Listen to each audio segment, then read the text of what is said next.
Здравствуйте, друзья! В эфире Геоэнергетика Инфо. С вами Радейкин Максим и мой сегодняшний собеседник Александр Фролов. Здравствуйте! Здравствуйте, здравствуйте. Ирландское правительство объявляет о развертывании армии против фермеров и водителей грузовиков, которые протестуют по всей стране. Протестующие требуют отмены углеродного налога и вмешательства правительства, чтобы снизить цены на дизель и бензин. Что происходит с ценами на нефтепродукты в Европе? Ведь стратегических запасов хватает, и отказ от нефти из России тут ни при чем.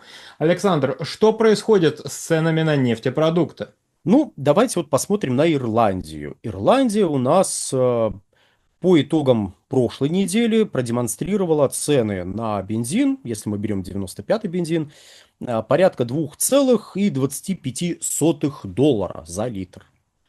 Это не рекорд для Европы, но, тем не менее, это довольно сильно бьет по кошельку местного потребителя, поэтому реакция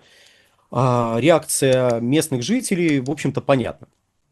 Понятно, но по большому счету она демонстрирует отсутствие внятной стратегии как со стороны потребителей, так и внятных действий со стороны руководства как отдельных стран Европейского Союза, так и, ну, или Европы в целом, чтобы там не делать необходимые оговорки, вроде там, когда мы будем касаться Великобритании, что да, она не в Европейском Союзе, но вот она часть этого экономического пространства, поэтому Европы, руководство. Будем так говорить. Так вот, если мы посмотрим на события, скажем, пятилетней давности, когда уже был энергетический кризис, мы увидим, что сейчас пытаются действовать теми же методами. Притом действовать не везде, действовать не систематически, а спорадически. То есть давайте вот мы сократим такие-то, такие-то налоги, давайте вот мы то-то, то-то снизим, чтобы снизить давление на наш внутренний рынок, на нашего потребителя. И вроде как да, это можно приветствовать, снижение налогов в столь, как бы так помягче выразиться, не банальной ситуации, в которой сегодня оказывается рынок Европейского Союза, не только он, и Европы в целом, рынок там Юго-Восточной Азии, до многих регионов мира, включая там какую-нибудь Австралию. Более того, если мы посмотрим, кстати, вот так, отскакивая немножечко в сторону, позвольте мне это сделать сейчас, если мы посмотрим на рекордсменов по ценам на моторное топливо, то мы увидим, что лидером все еще является Гонконг, у которого больше 4 долларов за литр 95-го бензина. Передайте привет Руслану Карманову, как он там, вот, с такими ценами, вот. Может, он пешком ходит, я не знаю. Так вот, Руслан, если что, напишите Максиму, мне кажется, вот вам будет о чем поговорить про ситуацию с топливом в Гонконге. Так вот, то есть Ирландия в этом плане не является каким-то абсолютным рекордсменом, который, по идее, вот может быть выделен, и можно сказать, вот видите, вот люди не зря там берутся за вилы, не зря начинают перекрывать там пути подвоза топлива, не зря начинают протестовать, а с другой стороны, когда мы смотрим на каждое отдельное государство, когда мы смотрим на меры, которые предпринимаются в каждом отдельно взятом государстве, мы должны понимать, что люди, живущие там, не сравнивают себя с гонконгерами, они не сравнивают себя, простите за выражение, не сравнивают, скажем так, себя с греками, если мы берем Ирландию, с немцами, с жителями Лихтенштейна, Сингапура и прочее, прочее, прочее. Это все страны, в которых цена бензина 95-го выше, чем в той же самой Ирландии. То есть греет ли простого потребителя в Ирландии более горестная ситуация в Греции? Очевидно, нет. Более того, ирландцу, мне кажется, будет глубоко фиолетово, что там у соседей, пока конкретно ему приходится переплачивать. Что интересно, Румыния, допустим, которая славится и своими нефтеперерабатывающими мощностями. Кстати, какова судьба нефтеперерабатывающих мощностей, которые принадлежали Лукойлу? Все нормально? Так вот, и своей добычи нефти. Та самая Румыния, про которую говорят, вот она будет наращивать производство. А у нее больше 2 долларов. Больше 2 долларов за литр. Греет ли простого румына тот факт, что у ирландцев дороже? Нет. Каждый оценивает себя сегодняшнего с собой вчерашним. Свое благосостояние сегодня со своим же благосостоянием вчерашним. И позавчерашним. То есть, более того, Мы не просто не сравниваем себя с жителями сопредельных государств и несколько раздражаемся, если нам предлагают это делать. Мы даже редко сравниваем свое благосостояние с благосостоянием своих сограждан. Серия, а как у них? То есть вряд ли кто-то думает, сегодня я переплачиваю, но вот Иван Иванович из города Иваново переплачивает еще больше. Да нам-то какое дело до Ивана Ивановича по большому счету?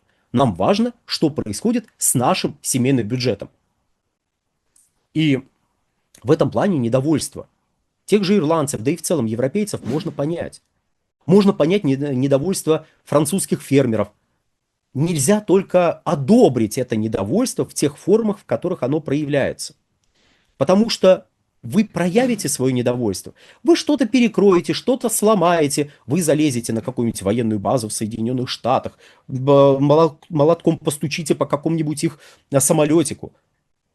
Вы свой гнев выплеснете, но ваш гнев не будет, то есть вот это выплескивание не будет иметь каких-то позитивных последствий.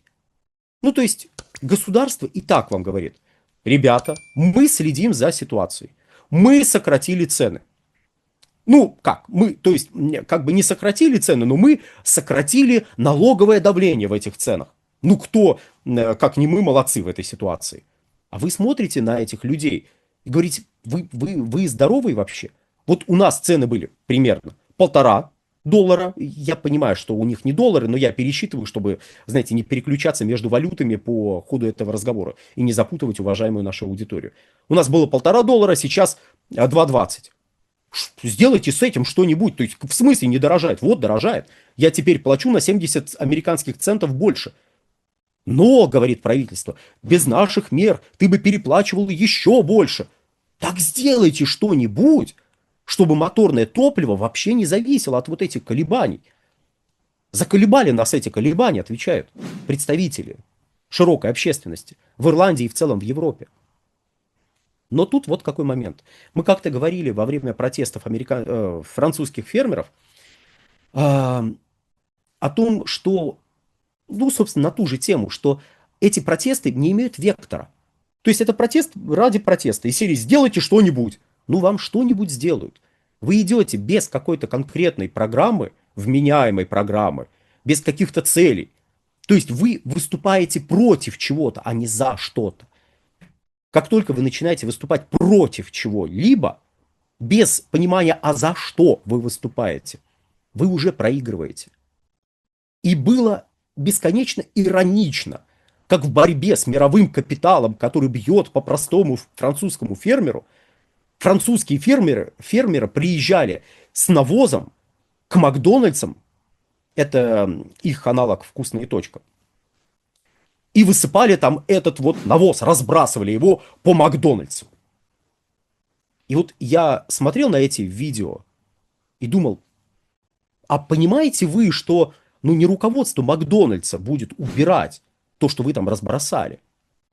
Более того, не руководство Франции будет убирать то, что вы там разбросали, протестуя против решений, которые приняты французским руководством на тот момент.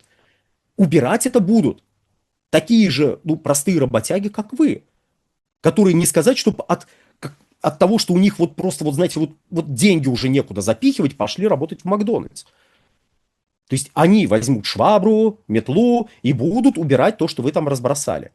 Вы кому сделали хуже? Картинку вы атас какую изобразили. Очень хорошо разошлось. Возможно, вы успокоились после того, как вы вот набезобразничали. Но в вашей жизни что изменилось?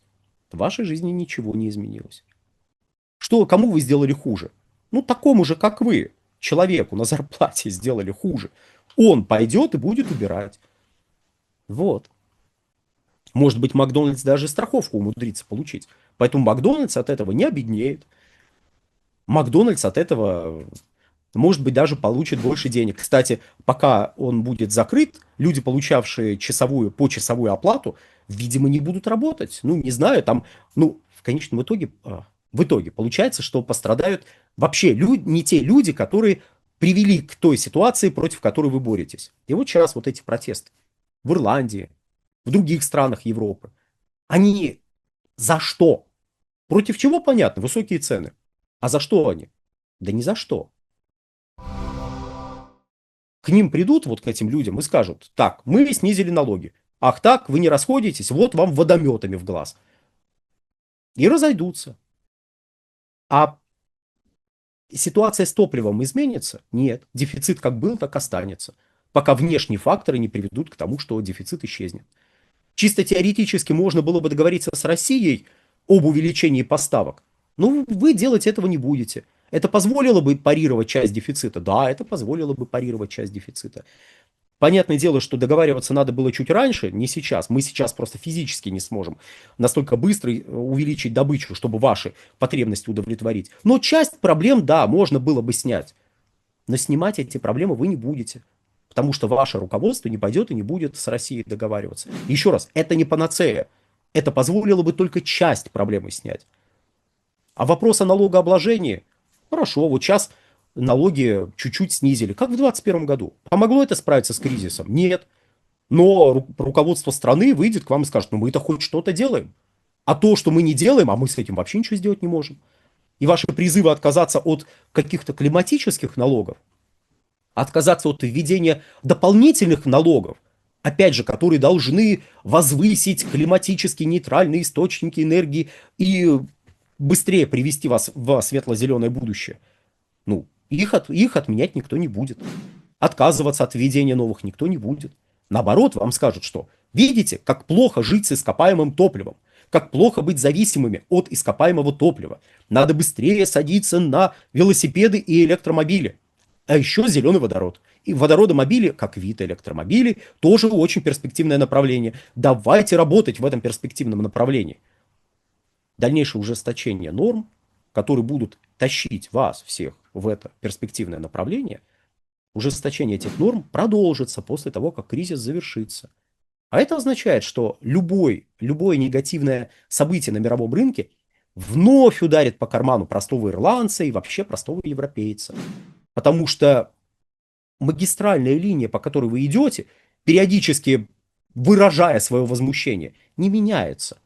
Протестуя против чего-то, а не за что-то, вы ничего не добьетесь, потому что вы никакой цели не преследуете.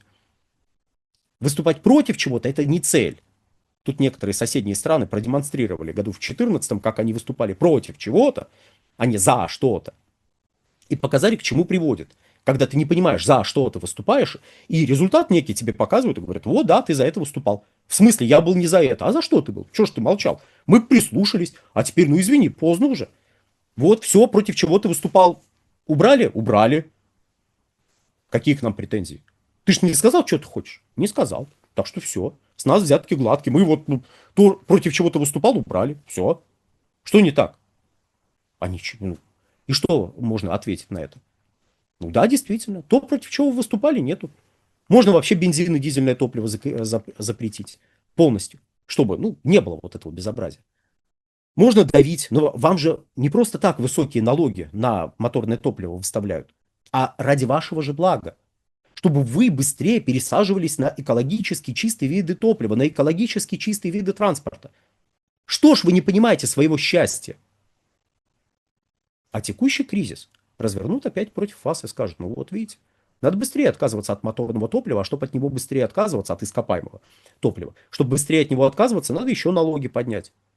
А то вы не понимаете намеков. И автомобили с ДВС запретить.